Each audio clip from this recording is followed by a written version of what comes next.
და კვლავ საქართველო პროექტი ჯვარი ხოეკას განხორციელება დაიწყო ენერგეტიკის მინისტრმა კახა კალაძემ, ფინანსთა მინისტრმა და საქართველოს სახელმწიფო ელექტროსისტემის რეაბილიტაციის მმართველმა სულხან სუმბურიძემ ხელი მოაწერეს ხელშეკრულებას, რომლის მიხედვით საქართველოს სახელმწიფო ელექტროსისტემა და მისი შვილობილი კომპანია ენერგოტრანსი მაღალი ძაბვის ქვესადგურის მშენებლობას განახორციელებენ.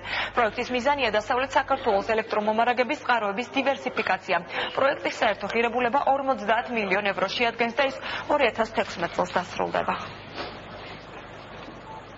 ჩვენთვის ძალიან მნიშვნელოვანი ამ პროექტის განხორციელება, რადგან ჩვენ უფრო დიდი საშუალება გვექნება უფრო დაცულები ვიყოთ საიმედოობის კუთხით, რადგან თუ დასავლეთ საქართველოში ჩვენ გაგვეთიშება იმერეთის ხაზი, გვექნება ალტერნატიული საშუალება ამ ახალი ქვესადგურის და ელექტროგადამცემის ხაზების საშუალებით მივაწოდოთ მომხმარებლებს უპრობლემოდ ელექტროენერგია. ძალიან მნიშვნელოვანი პროექტია, რომელიც ხელს შეუწყობს ერთის მხრივ ადგილობრივი ენერგომოხმარების სტაბილურობის უზრუნველყოფას, ფოთის ირგვლივ კვების დამატებითი შესაძლებლობების მიცემას, რაც მრეწველობის განვითარებას შეუწყობს ხელს და ასევე შესაძლებლობას მოგცემს, რომ დამატებითი ენერგიის ექსპორტი მოვახდინოთ ევროკავშირის ქვეყნებში და თურქეთში. დღეს ჩვენ მოვაწერეთ ხელშეკრულებას ხელი, რომელიც ითვალისწინებს დასავლეთ საქართველოში 500 კილოვოლტიანი ქვესადგურის მშენებლობას ჯვარის ტერიტორიაზე და ასევე 220 კილოვოლტიანი ორჯაჭვა გადამცემი ხაზის მშენებლობას, რომელიც დააკავშირებს ეგურის ბასეინის ფოთის თავისუფალ ეკონომიკურ ზონასთან.